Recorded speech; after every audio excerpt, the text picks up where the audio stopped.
월스트리트 저널의 일면인데 요거의 일면 머리 기사는 아닙니다. 위에 다른 기사들이 좀 있었고 좀 기사를 올려서 제가 편집을 해서 이 기사가 맨 위에 올라오도록 편집을 해놨습니다.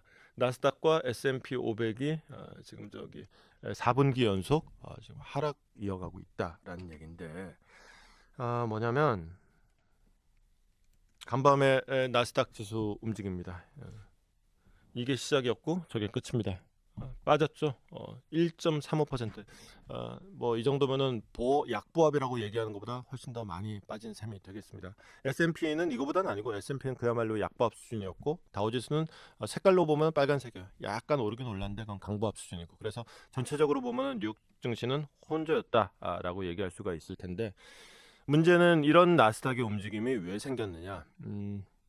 기본적으로는 직접적으로 얘기하면은 이제 오늘 밤에 엔비디아의 실적 발표가 나옵니다. 그러니까 엔비디아가 사실은 거의 2024년에 미국 주식 시장을 주도했다라고 해도 과언이 아니죠. 작년 한 해 동안에 엔비디아가 그 시가총액이 오른 금액만 하더라도 미국 시장 전체를 견인하는데 충분했죠. 어쨌거나 문제는 엔비디아의 실적 발표를 앞두고 매그니피센트 세븐이라고 하죠. 이른바 기술주 빡센 애들 얘들 주가가 일제히 빠지고 있더라. 심지어 테슬라 같은 경우에는 지금 시총이 1조 달러가 무너진 상태까지 왔다. 왜 이러느냐?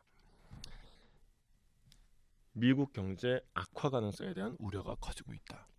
이게 제가 주식 시장을 매일 말씀드리지 않는 거는 원래 오르락 내리락 하는 게 있고 그다음에 주가가 뛰었다 내렸다의 이유는 주식시장 자체의 원인이 있는 경우가 사실은 더 많아요. 그러니까 뭐 어떤 개별 종목의 호재, 악재 뭐 이런 거. 근데 저는 주식시장 내부의 어떤 메커니즘은 솔직히 말씀드려서 관심이 없습니다. 이 주식시장이 어떤 경제 상황을 대변해서 보여줄 때 그때 제가 미국 증시든 한국 증시든 말씀을 드리는 거거든요. 지금 현재 미국 증시의 움직임이야말로 지금 미국 경제의 움직임을 대변해서 보여주고 있다. 여기서 미국 경제 악화 가능성에 대한 우려라는 건 무슨 말이냐? 미국의 이제 소비자 신뢰 지수라는 게 있어요. 이것도 이제 우리로 치면은 이제 기업 경기 실사 지수하고 좀 비슷한 측면일 거예요. 그러니까 실제로 이제 심리적으로 느끼는 효과, 설문조사 결과예요, 사실은. 설문조사 결과인데 이게 이제 기준점을 놓고 이게 기준점보다 높으면은 이게 괜찮다, 낮으면은 안 좋다인데. 일단 소비자 신뢰 지수 자체로 보면은 한 달 만에 5.8%포인트나 떨어졌다. 한 달 만이 맞나? 내 기사에서 봤을 땐 7포인트가 떨어졌다고 봤는데 하여튼 굉장히 큰 폭으로 지금 떨어지고 있다. 작년 11월만 하더라도 굉장히 분위기가 좋았어요. 근데 빠른 속도로 뚝뚝뚝뚝 떨어지고 있다. 작년 11월이 언제예요? 트럼프 집권이잖아요. 트럼프 이후에 지금 관세 얘기 계속하면서 이러고 있다. 특히나 이게 이제 기업 경기 실사 지수도 이렇게 막 좀 아래로 내려가면 세분화돼 있거든요.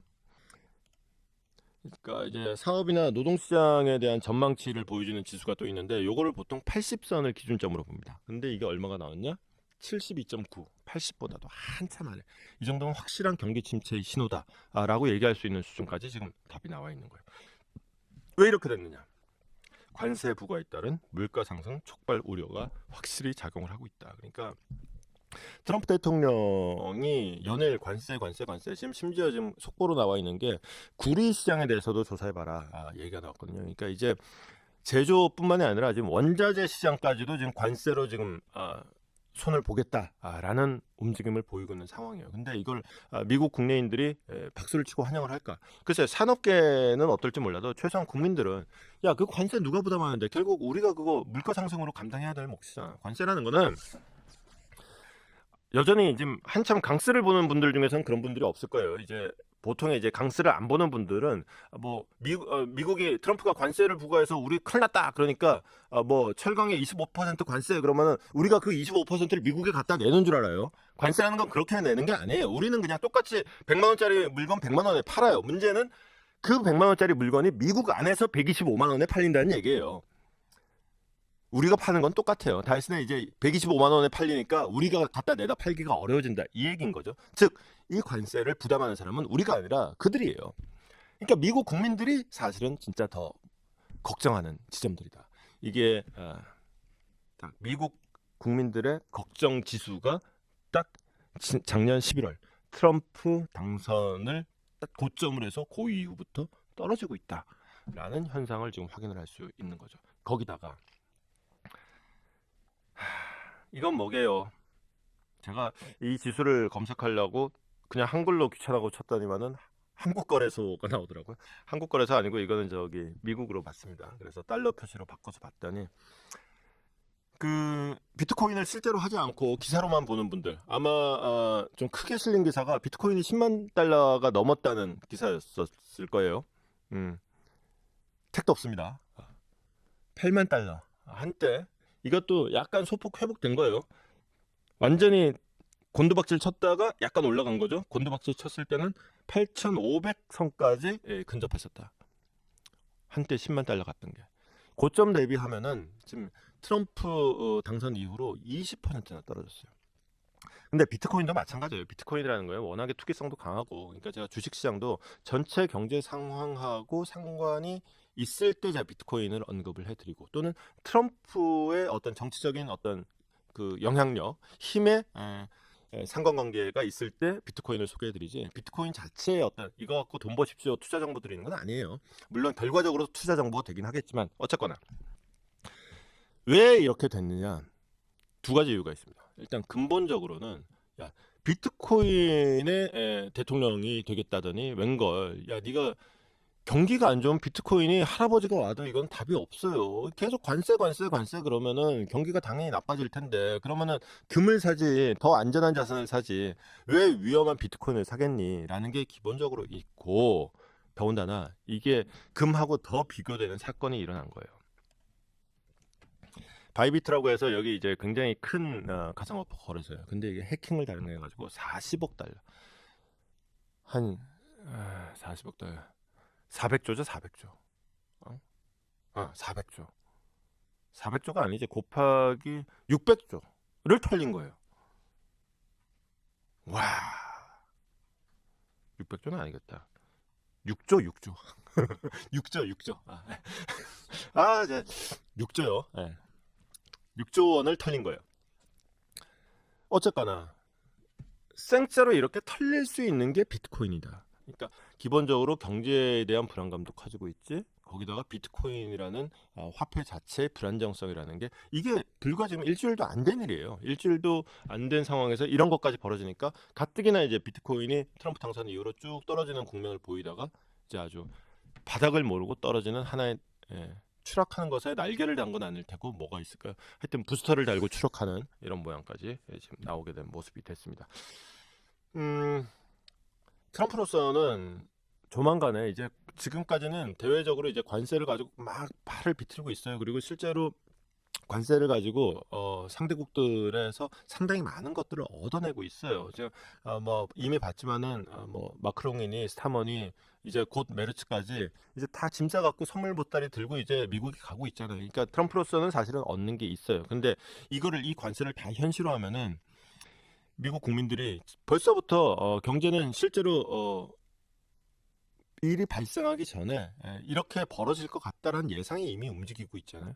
이 예상대로 된다 그러면은 트럼프는 정치적으로 타격을 입을 수밖에 없어요. 그러니까 트럼프는 결국은 이 관세를 이용해서 상대방의 팔을 비틀어서 원하는 것을 얻어내고, 실제로 관세 부과는 굉장히 예외적으로 적용할 가능성이 아마도 많을 것이다. 다만 그 협상 과정이 쉽진 않죠. 그냥 가만히 있으면 유야무야 될 것이다, 이 얘기는 절대로 아닙니다.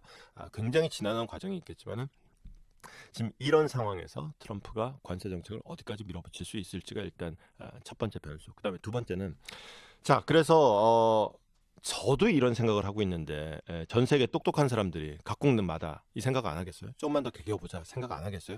전 세계 똑똑한 사람들은 정부 부처보다도 기업에 더 많이 가 있는데 그 기업들도 이런 생각 안 하겠어요? 그런 걸 아니까 트럼프는 좀 더 몰아붙이는 모양새를 취하겠죠.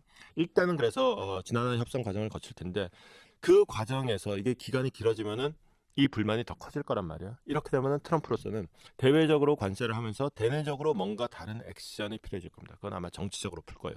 거기에 갖고 지금 밑밥을 깔고 있는 게 사실은 일론 머스크의 다찌였던 거예요. 정부 효율부에서 이제 국민들의 마음을 다른 방식으로 풀어주는 거를 지금 뭔가 해봤는데, 사실 오늘 제가 소개를 안 해드렸지만은 그 미국 국내 언론, 국내 뉴스에서 연일 제일 관심을 모으는 거는 다찌와 관련된 얘기들이에요. 간밤에도 다찌라는 게, 우리도 원래 그 여성부라는 걸 만들 때 여성부라는 게 원래 저기 저 복지부에 있던 일부 저기 과 일부 국을 이렇게 독립시킨 게 여성부예요. 사실은 여성부라고 하늘에서 뚝 떨어지는 게 아니라 원래 그 업무하는 그 국과 과가 있어요. 그러니까 그 국과 과를 부로 승격시킨 게 복지부 사무실에서 빼서 여성부 사무실 하나 만들어주고 간판 바꿔준 게 이제 여성부가 되는 것처럼 정부 효율부라는 것도 하늘 아래 없던 걸 만든 게 아니라 원래 이제 그 업무 비슷한 걸 하던 사람들이 있었어요. 근데 일론 머스크가 들어와갖고 이제 갑자기 부서장이 됐다. 그러면 와 우리 부서 좋아졌다 좋아하는 게 아니라 이 사람들이 집단으로 사표를 낸 거예요. 그래서 지금 미국 국내 뉴스에서는 그게 가장 화제이기도 한데 어쨌거나 요거는 트럼프로서는 국내 정치적인 어떤 지지율 견인 효과를 기대했는데 지금 반대파로부터 꼬투리 잡히는 소재로 주로 활용되고 있다는 게 좀 고민거리인 것 같아요. 이렇다 그러면은 일론 머스크를 활용하는데도 어느 정도 한계가 있고 이게 일론 머스크가 다찌해서 어느 정도 짜잔 그러고 성과가 이렇습니다라고 보여주면 좋겠지만은 마땅히 그것도 늦어진다 그랬을 때 다른 뭔가를 또 찾아서 국내 여론의 반전을 모색할 수는 있겠다. 그게 뭔지는 현재로서는 안 보이는데 저는 앞으로 그 대목이 뭘지 좀 주목해서 미국 뉴스를 볼 것 같아요. 그리고 제 눈에 그 비슷한 게 보인다. 그러면은 혹시 이거 아닐까요? 라고 우리 강스 식구들한테 가장 먼저 말씀드리도록 하겠습니다. 자, 오늘 아침에 준비한 소식은